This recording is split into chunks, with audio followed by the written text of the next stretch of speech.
I heard them before I saw them. The bathroom fan was running, so the apartment sounded like white noise, until Jade's nasal voice cut through it, bouncing off the tile. Okay, timing. I say. If you loved her, you'd prove it. Beth, you start recording right when she brings up the trip. Tessa, you stand by the host. You're the witness. Miranda's voice floated in. My girlfriend, the woman who swore she hated staged anything. Slow down. If he walks, it kills the clip. He won't, Jade snapped.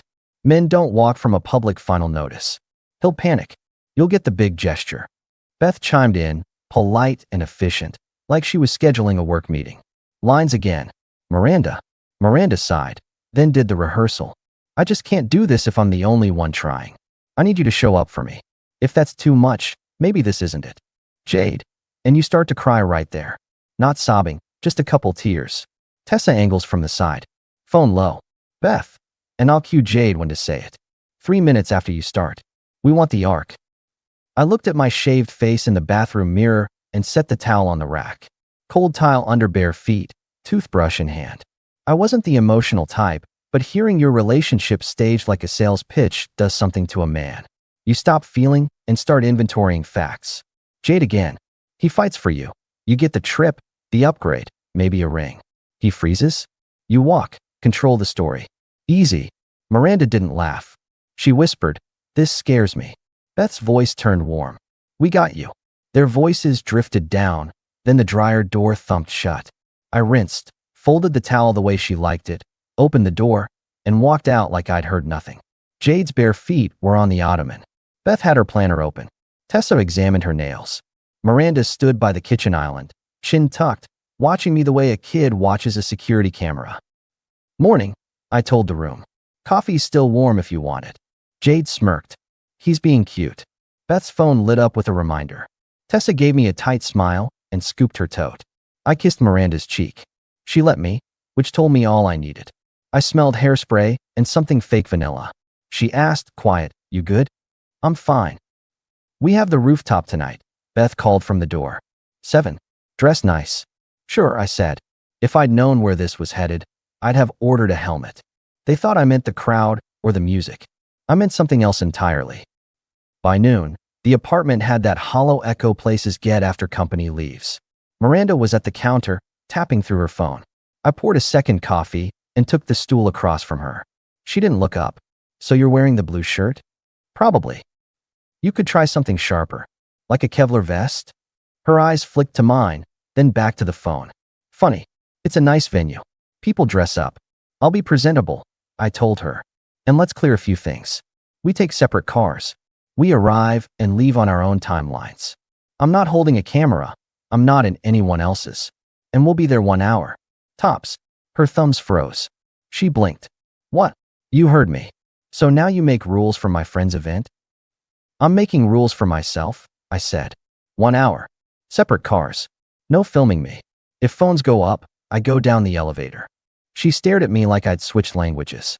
You're being weird. I sipped. Or I'm being clear. That sounds controlling. Set a timer if it helps. She pushed the phone away. You're not paying attention, Nate. Lately it feels like I have to drag you into life. And now you're cutting time with my friends? What? Because your friends treat gatherings like a stage and I dislike being used for props, I replied. 1 hour is generous. Separate cars keeps it clean. Her mouth flattened. You're not paying for drinks either, I assume. Correct. So I invite you to my world and you nitpick. I don't nitpick. I set boundaries. She let out a breath, slow. Beth expects a group photo. Beth can expect anything she likes. Do you even care about us? Her voice sharpened. There it was. The tug. I plan. I try. And you sit in your routine, arms folded. I put the cup down, kept my tone level. Care is not measured by how loud I perform in public, Miranda. She flinched at the word public, and that was a tell. She recentered quickly. You're exhausting. Take a nap, I said. She stood, chair legs scraping. I don't have time for this. I have things to do. Me too. She grabbed her bag. If you keep treating my friends like a problem, there won't be a weed. I held her gaze. If my line about cameras is a deal breaker, there already isn't. That landed. She blinked twice, then softened her voice half a note. Can we not fight today? We're not fighting, I said. We're scheduling. She looked at the door, then down. Fine. 1 hour. And separate cars. Sure. No filming me. Not by you. Not by your friends. She rolled her eyes. You're paranoid. But fine. I'll see you at 7, I told her. She left without a kiss, quiet steps, door soft. I finished the coffee, opened my calendar, and crossed off tomorrow's brunch with her friends. I texted Beth, separate check for me tonight. Also, quick heads up, I don't consent to being recorded. If phones come out, I'll exit. No drama. She replied with a thumbs up and a heart, which meant nothing. I packed a gym bag with essentials and set it in the truck. Marcus called as I was locking up. You sound like a guy changing a tire, he said. You lifting iron or a situation? Situation, I said. How bad? Bad enough I'm making a list. Marcus grunted. Bring it by the shop. We'll talk while we cut steel. I drove. At the shop, the air always smells like heat and oil. Marcus hunched over a drill press, sleeves rolled. He's a big man with a laugh like a bark and the patience of a math teacher. Over here, he called. I made coffee that could file a complaint. I set the travel mug aside, grabbed an apron out of habit, and started clamping a sheet. Machines were, mine settle. He watched me measure twice before drilling. So, he said over the noise. What is it? Let's say someone is planning a public demonstration to test my feelings, I answered. Let's say it involves witnesses and phones. Cute, he said. Like a proposal, but worse. Exactly. What's the play? I heard them staging lines, I said. I'm not supposed to know. Tonight they'll try it. They think I'll panic and pay for something. Marcus snorted. They picked the wrong saint. I tightened the clamp. I'm not a saint. I'm just done being someone's footage. He nodded. So what do you need? Clear exit, I said. Logistics. If it happens, I take my things, I change my access. I control my money. I make 0 speeches. I'm not staying to negotiate. You moving out? I'll give myself the option, I said. I already packed enough to sleep elsewhere. I'll transfer the utilities I cover back to me and cancel anything that ties me to her schedule. Good, Marcus said. Call me if you want a hand. We can move a couch after dinner. No need tonight. I'm not hauling furniture. Just papers, tools, clothes. The rest can wait. He watched me line up the next cut. You going to call her out? Only if they press the button, I said. If she does it, I'm calm. I accept, I exit. If they push, I explain exactly what I heard and when. No raised voice. No theater. Marcus grinned. You're cold. Warm never worked, I said. I tried warm last month. It got translated as permission. You want me nearby? Stay by your grill, I said. I can do basic moves without a wingman. He wiped his hands. You're not worried she'll spin it later? She will, I said. I'll speak once, clearly, and leave. We finished the cut. Around lunch, a familiar scent moved through the doorway. Miranda, soft steps on concrete, carrying a brown bag like a peace treaty. She offered a cautious smile. I brought you something.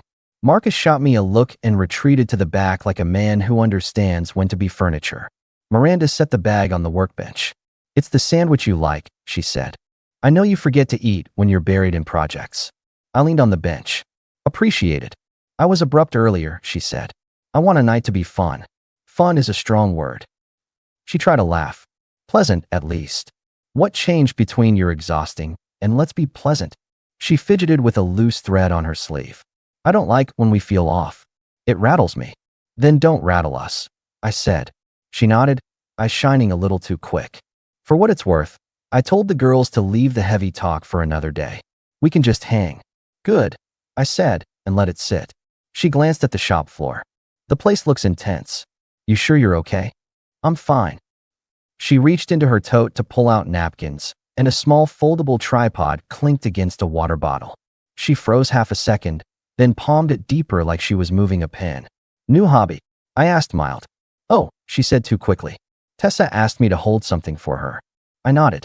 Of course. She recoiled from my tone like it had teeth. Do you want me there tonight or not, Nate? You can be wherever you like, I replied. I'll be there an hour.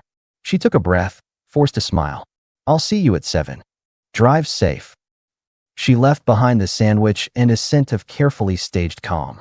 Marcus reemerged, eyebrows climbing. He tapped the bag. That's either kindness or bait. It's both, I said. But I eat anyway. We shared the sandwich. I changed my phone settings. I moved a few essential contacts from our shared cloud to my separate backup.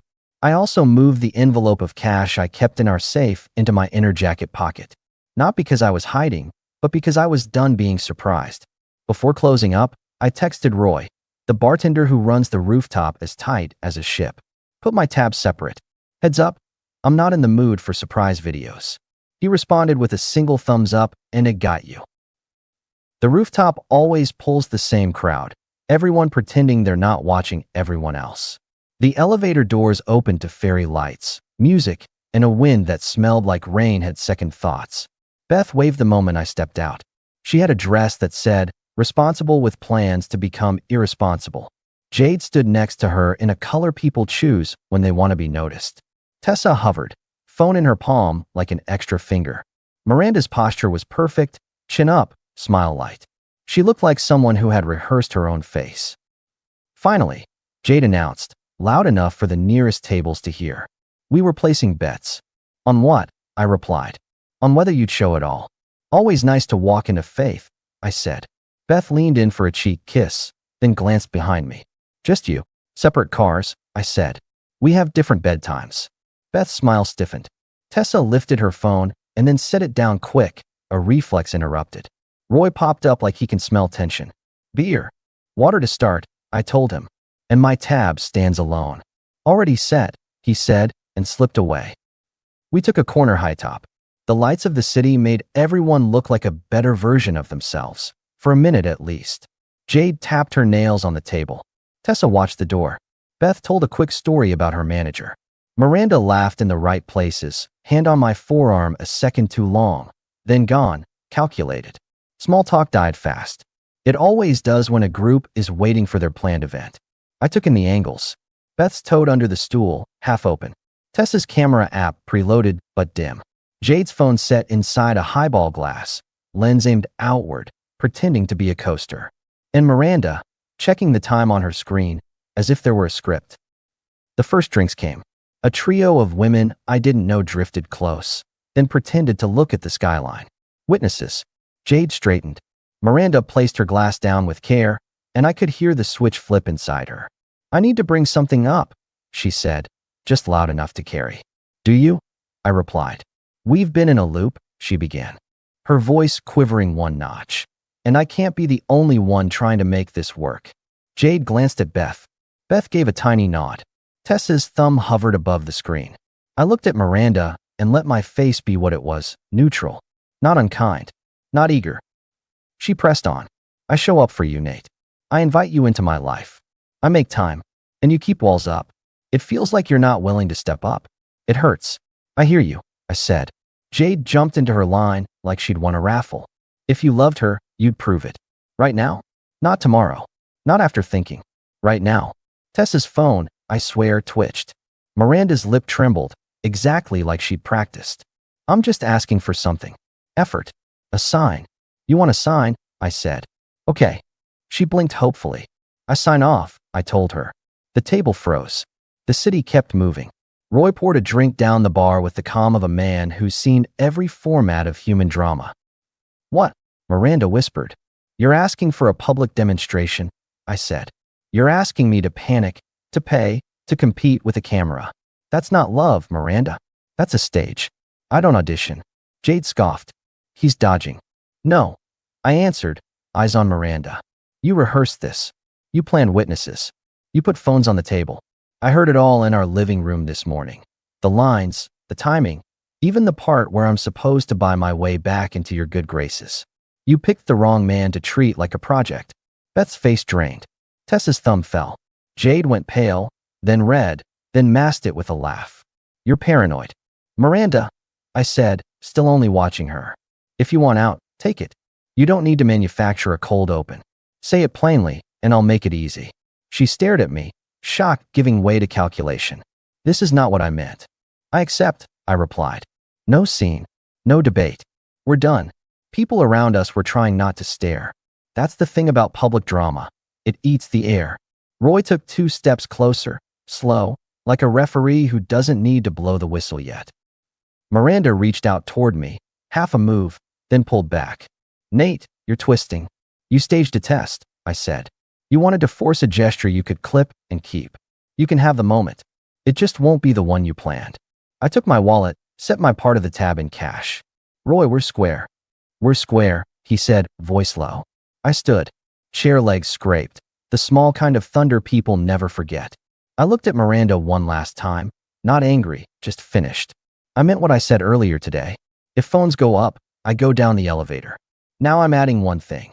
I don't negotiate with people who try to embarrass me for points. She whispered, Raw, now you're leaving? Yes. Can we talk privately? She asked, voice wobbling like a bridge. Not here. Outside, I said. 2 minutes. I walked away, and the rooftop bent backward to watch. Behind me, I heard Beth hiss to Jade. You promised he wouldn't walk. Jade muttered something sharp. Tessa closed her camera app like it burned. The hallway outside the rooftop was concrete and quiet. The city hum seeped through the glass, and the elevator numbers slid lazy. Miranda came out alone, steps clipped. She stopped 3 feet from me, shoulders squared. For once, no audience. She tried a small smile that didn't reach her eyes. Let's not be ridiculous. We're past ridiculous. I didn't mean to hurt you, she said quickly. It was supposed to be a conversation starter. That wasn't conversation, I replied. That was a trap with lighting. She swallowed. I panicked because you've been distant. I wanted you to show me I matter. I showed you, I said. I showed up when your father was sick. I showed up when your car wouldn't start at 5 a.m. I show up quietly. That never makes the clip. Her eyes glistened again. The second illusion, this time syrup thick. I'm sorry, she whispered. I got scared, and the girls got into my head. I told them to stop, but they pushed. Your friends didn't download the tripod into your bag, I said. You did. She bit her lip. It's over a stupid video. Can you not throw us away over one mistake? I pulled my keyring out. I took off her spare and held it up. Keys. She startled. You can't be serious. I am. Give me mine. You'll get your things back clean. I'll box them. Box my what? Are you moving? I'm leaving the apartment tonight, I said. I'll sleep somewhere else. I'll pick up my tools, files, and clothes this week. You can keep the couch. I don't need it. Her face flushed. You're making this huge.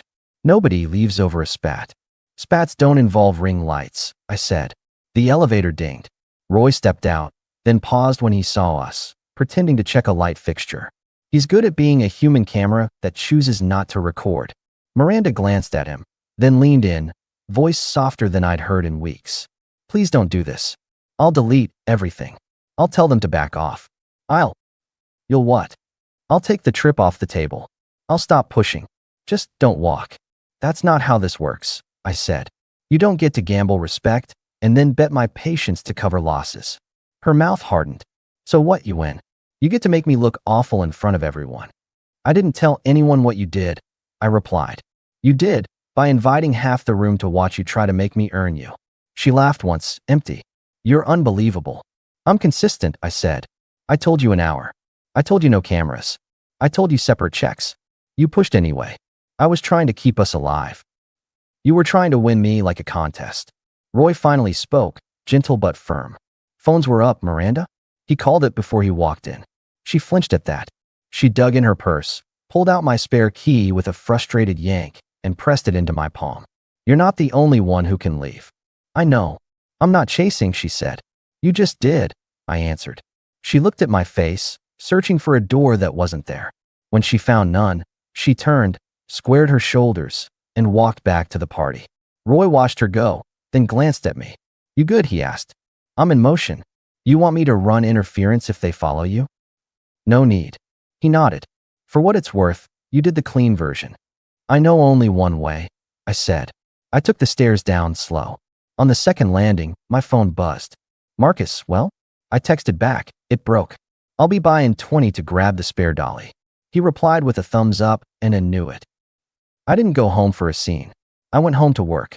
I parked in the alley, under the light that flickers. Inside, the apartment had the off-balance quiet of a place waiting for someone's voice to change its temperature. I didn't plan to give it one. I pulled empty boxes from the hall closet, set them on the table, and started with what mattered. Tools, files, one shelf of clothes, one drawer of toiletries. No drama, no digging through memories. Only essentials. 15 minutes in, the neighbor, Mr. Alvarez, knocked. He's in his 70s, retired electrician, greets everyone like he's been waiting to introduce himself. "Nate," he said, seeing the boxes. "You moving or just practicing for a fire drill?" "Moving enough," I said. He squinted. "You need a hand?" "I got a dolly that's older than me." "I'm good, thank you." He nodded at the open door. "The young lady used to bring in a lot of shopping bags." "She likes events," I said. "And you like leaving them," he said with a little smile. I always said, two types of people. Those who go to the party for the room. Those who go for the mirror. I'm choosing a different room. Smart. His smile faded, honest concern replacing it. "You okay?" "I don't need okay," I said. "I need done." He let out a small laugh.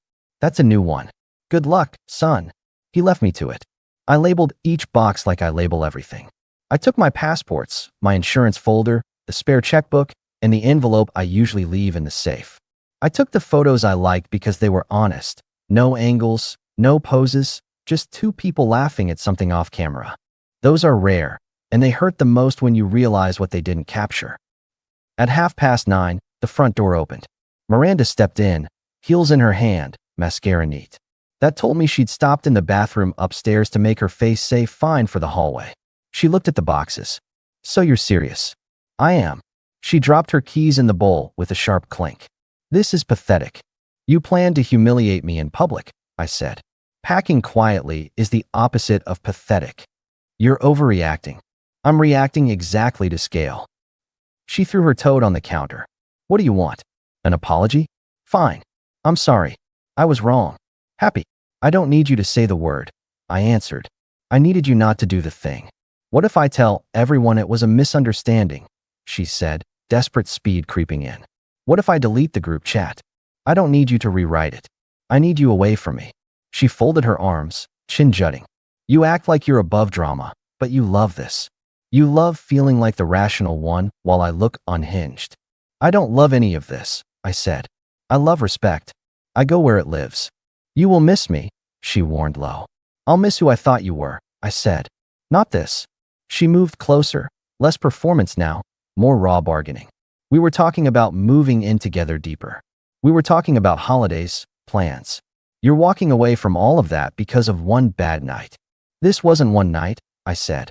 "This was weeks of cold, then jokes at my expense, then ignoring what I asked for, then tonight."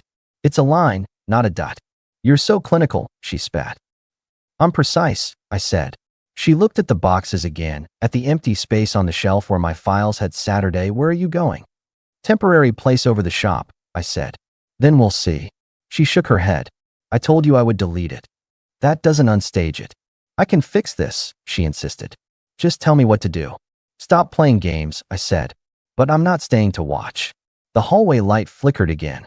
Mr. Alvarez's door opened and closed quietly, like even the building was listening. Miranda's voice dropped to a whisper edged with temper. "If you walk, I will own the story. You'll be the man who bailed on a woman trying to save them." I met her eyes. "Or I'll be the man who refused to dance on command. Either way, I'll be the man who left." She went still. "You won't even fight." "You're not worth a fight," I said. "You were worth a life. You opted for a clip." She stared at me, and in that moment I could see it click. The game stopped being fun when the ball didn't come back. She reached for something, rage, softness, whichever might work. She tried a third path. "I made dinner," she blurted. "It's in the fridge. Your favorite." "I thought we'd eat after the rooftop and watch something." "That's sweet," I said. "Give it to a friend." "You're cruel." "I'm accurate." I taped the last box. I carried 2 down to the truck. When I returned for the third, she stood in my path. "Last chance," she said. "Not for me." I stepped around her. At the door, I paused. "I'll come tomorrow noon for the rest. If you're here, be decent. If you're not, I'll still finish." She didn't answer. Downstairs, Mr. Alvarez held the door for me. "That looked like a point of no return," he said. "It was. You want me to keep an eye tonight? I'd appreciate that. Consider it done." He patted my arm with the comfort of a stranger who's seen every version of neighbors leaving each other. I drove to the shop. Marcus met me at the back. "She try for a round 2?" he asked. "She tried 3 rounds." I said. "Apology, sweetness, threat. What did you pick?" "None." He grinned. This is why I like you. You don't play baseball with feelings. I don't play at all, I said. He handed me a spare pillow and a roll of trash bags. Guest suite, he deadpanned. I slept on a couch that smells like sawdust and decisions. I slept easy. At 11:59, I parked in our spot one last time. The sun made the building look nicer than it deserved. I took the keys and boxes and went up. Miranda was home. She had a mug in her hand and the news on low, like a set dressing. She looked like she hadn't slept. Here we are, she said. Here we are. I thought you might cool off. I thought you might think. She set the mug down. I did. And I realized you're punishing me because I didn't do relationships the way you like. You want private, quiet, old school. I want vibrancy. That's not wrong. You can have vibrancy without humiliating the person you claim to care about, I said. You chose the shortcut. She swallowed. I can learn. You could have learned before you hired an audience, I said, then caught myself. I said I wouldn't do speeches. I won't. I packed the last of my shirts, my toolbox, 3 books I actually reread, and a framed map of a hiking trail no one visits. Miranda watched like a guard who can't stop an escape. I called my mom, she said suddenly, like it might be a spell. She thinks you're being stubborn. Your mom is not who I date. I told her it was a misunderstanding, she continued. That my friends went overboard. She said the decent thing is to forgive and reset. Then do the decent thing, I said. Forgive yourself and reset without me. She laughed without joy. You're good at closing doors. I'm good at closing the right ones. I stood. The apartment looked wrong, like a stage after a show ends. Glitter on the floor, lights too bright. She tracked me to the door. You're really going. I'm not trying to scare you into behavior, I said. I'm leaving because the behavior showed me what I needed. I liked our mornings, she whispered. Mine will be better. She stiffened. Don't be smug. I'm honest, I said. This place drained me. I can't run on empty for your next big moment. In the hall, she followed. What are you going to tell people? The truth, I said. You staged a test I didn't sign up for. I declined to participate. We ended it. You'll make me look bad. You did that. She went quiet, then tried one last card. You promised me we'd build a life. I meant it, I said. You built a stage. Nate. I stopped. She stood there barefoot, mug in hand like a shield she'd forgotten she was holding. There was a second where I pitied her. Then I remembered the morning rehearsal. This is the last line, I told her. You wanted me to prove love in public. I'll prove something else instead. I respect myself. Her eyes flashed. You'll regret this. No, I said. You'll repeat it with someone else until someone else leaves too. Or you'll learn. That part isn't my concern. I turned, stepped out, and didn't look back. A few months later, my mornings were early and simple. The shop moved into a bigger unit. I hired a second pair of hands. Marcus stopped calling my coffee a complaint. I rented a small townhouse with a porch that needed paint and a garage that made me feel wealthy. There was no stage in it. Only tools, quiet, and a couch I chose. On Saturdays, I met a friend group at a park where nobody tried to film anybody. That's where I met Erin. She's not a savior or a prize. She's a person who asks clean questions and likes the no-frills diner 2 blocks down. We make plans and keep them. She laughs without aiming it at the room. When I say, no cameras, she says, why would I? I heard through the grapevine that Miranda's channel dried up for a while and then came back with softer captions about lessons. Half the friend group drifted. Beth moved in with someone who hates rooftop nights. Jade tried a short-lived series about testing partners and got roasted in her own comments. Tessa started a photography class and got quiet, in a good way. Sometimes I pass our old building on a delivery run. Mr. Alvarez waves like he does for everyone. Last week he yelled from the stairs. The new guy carries more shopping bags than the last one. I smiled and told him to invest in a bigger dolly. At night, on the porch, Erin reads and I sand a piece of walnut for a table commission. Life is ridiculously straightforward when you cut out everything that makes it crooked. People think leaving is loud. Sometimes it's the quietest, cleanest thing you do. I didn't get the big romantic scene. I got something better. I got to keep my self-respect and my time. Those are expensive, and I don't bargain them off for applause. The last thing I told Miranda, the thing I stand by, is the only closing line I needed. I don't prefer